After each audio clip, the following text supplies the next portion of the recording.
Bismillahirrahmanirrahim. Assalamualaikum warahmatullahi wabarakatuh. Alhamdulillahi rabbil alamin.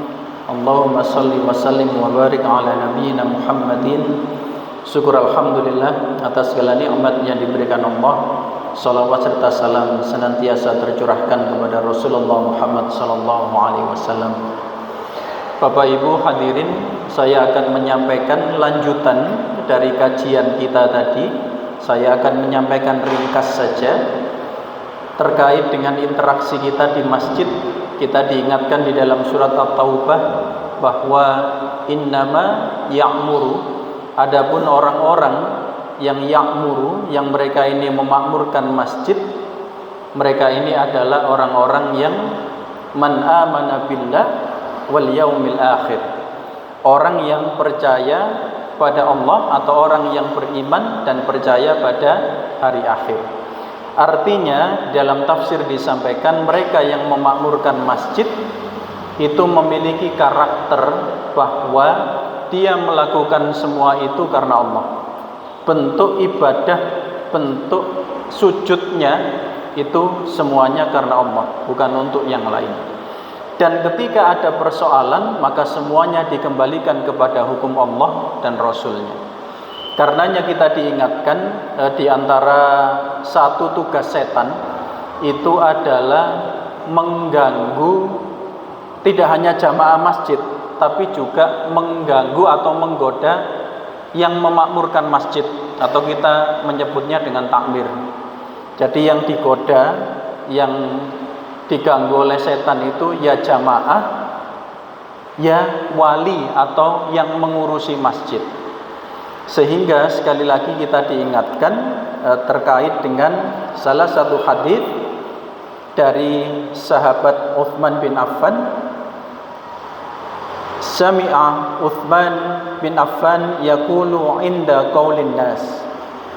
Aku mendengar Uthman bin Affan berkata kepada manusia, fihi, di dalamnya, hina bana masjidan Rasulullah sallallahu alaihi wasallam, ketika beliau membangun masjid Rasulullah sallallahu alaihi wasallam. Jadi beliau mulai merenovasi, merevitalisasi Masjid Nabawi. Maka kemudian muncul kasak kusuk. Nah ini diantaranya Bapak Ibu, dalam kepanitiaan itu ada satu atau ada satu bidang yang tidak pernah muncul dalam SK, tapi muncul dalam keseharian, yaitu bidang maido. Nah ini wenten. Bidang ini tidak pernah dibentuk, tapi sering muncul atau tiba-tiba muncul bidang maido nih. Nah di zamannya Sayyidina Uthman hal ini juga terjadi, sampai-sampai beliau mengatakan innakum aktsartum. Dalam bahasa kasar kita, kau niku kakek ngomong, bahasa kasar kita. Jadi Sayyidina Uthman mengatakan engkau ini terlalu banyak berbicara. Yang dikritik tidak main-main Sayyidina Uthman. Kinten-kinten kita dengan Sayyidina Uthman bandingannya niku nopo kali nopo. Ketika beliau dikritik, kemudian beliau menyampaikan, wa inni sami'tu nabiyya sallallahu alaihi wasallam yaqul man bana masjidan yabtaghi bihi wajhallahi banallahu lahu mithlahu fil jannah. Siapa yang membangun masjid mencari ridha Allah, maka kelak Allah akan membangunkan yang semisal di jannah. Nah ini Masya Allah, alhamdulillah ketika kita ikut ya'muru, ikut memakmurkan imarah, ikut memakmurkan masjid dalam bentuk fisik, maka Allah kelak juga akan memberikan balasan yang semisal atau yang sama dengan apa yang kita lakukan hari ini. Lalu kemudian kita juga diingatkan terkait dengan hal selain itu, yaitu memakmurkan masjid dalam kaitannya kita hadir di masjid. Tadi saya sampaikan ada hari di mana 7 golongan itu mendapatkan naungan, dan diantaranya adalah warajulun qalbuhu mu'allaqun fil masjid. Jadi seorang yang hatinya melekat atau menggantung di masjid. Maksudnya apa? Rindu dengan masjid. Orang rindu itu kan tidak bisa dipisahkan gitu. Orang rindu itu yang dipikirkan adalah yang dirindu kan begitu. Sehingga ini ulama menyampaikan sederhananya begini Bapak Ibu. Orang yang ingin mendapatkan naungan dan melekat di masjid itu, ketika dia bahagia ke masjid, ketika dia sedih ke masjid, ketika hatinya biasa-biasa saja ke masjid. Nah ini kerinduannya di masjid. Kenapa? Di antaranya Bapak Ibu, karena keterbatasan waktu saya sampaikan. An Nabi Hurairah an Nabi sallallahu alaihi wasallam qala majtama'a qaumun fi baiti min buyutillahi ta'ala yatluna al-kitab Allah wa yatadarasunahu bainahum illa nazalat alaihimus sakinah wa ghaziyatuhum rahmah wa haffathumul malaikah wa dzakaruhumullahu fi man 'indah. Masyaallah. Dari Abu Hurairah dari Nabi sallallahu alaihi wasallam, siapa yang berkumpul atau kaum yang berkumpul di masjid atau di Baitullah, yatslunal kitab Allah, membaca Al-Qur'an atau membaca kitab Allah, dan kemudian tadarus itu tidak hanya membaca tapi juga saling memahamkan. Karena itu kita kenal istilah darosah, madrasah nih. Itu kan dari tadarus. Dulu waktu saya masih ngaji di Langgar waktu kecil, itu ada istilah deres. Guru ngaji itu bawa penjalin, kalau santrinya ndak mau deres disamblek, tapi nggih mboten lapor wong tua. Nek lapor tambah diajar kali bapak ulang. Dados iki menengahe paling jaler. Nek sakniki, mbon malih penjalin. Diomongi mawon saged lapor nih. Ketika membaca kitab Allah, saling mempelajari di antara mereka, melainkan akan turun sakinah, akan turun ketenangan Bapak Ibu. Bahkan diliputi rahmat serta dikelilingi malaikat, dan Allah menyebut wa dzakaruhumullahu fi man 'indahu. Dan Allah Subhanahu wa taala menyebut nama orang tersebut di antara malaikat yang ada di sisi Allah. Bapak Ibu, anak-anak kita hari ini itu mati-matian membuat konten supaya FYP. Semerap FYP maksudnya. Viral nih, for your page katanya, viral. Mati-matian buat konten, bahkan konten maksiat pun siap mereka lakukan supaya apa? Viral. Kemarin sempat viral nopo? Salat tarawih, anak-anak di belakang ruame, ada yang membuat konten, ada orang itu kados mbeto watang dua wong ngoten lho. Imam sujud niku bokonge diduduli ngoten kali watang.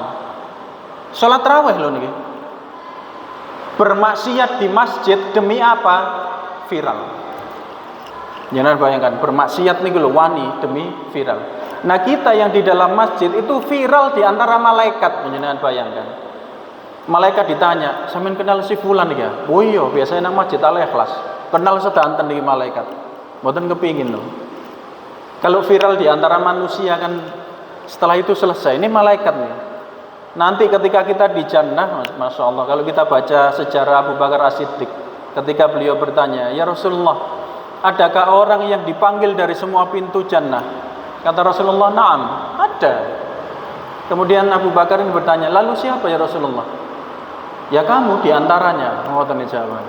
Nah, kalau itu yang bertanya kita Kanjeng Nabi, wonten ati yang niku dipanggil dari semua pintu jannah. Oh no, ya awakmu iki salah sijine, mbok milih mati pun selesai. Ini yang diantaranya ya Allah, kenikmatan-kenikmatan mereka yang hatinya terikat di masjid, interaksi dengan masjid. Baik, saya lanjutkan. Di antaranya Bapak Ibu, An-Nabi Hurairah qala Rasulullah sallallahu alaihi wasallam, ini hadis riwayat Imam Muslim. Man tatahhara fi baitihi thumma masya ila baiti min buyutillahi liyaqdi faridatan minal faraidillah kanat khatwatahu ihdahuma tahuttu khati'atan wal ukhra tarfa'u darajat. Masyaallah. Dari Abu Hurairah, Rasulullah sallallahu alaihi wasallam bersabda, barang siapa bersuci dari rumahnya, jadi wudu mulai dari rumah. Kemudian thumma masya ila baiti min buyutillah. Kemudian berjalan kaki ke salah satu masjid untuk melaksanakan kewajiban yang Allah Ta'ala tetapkan.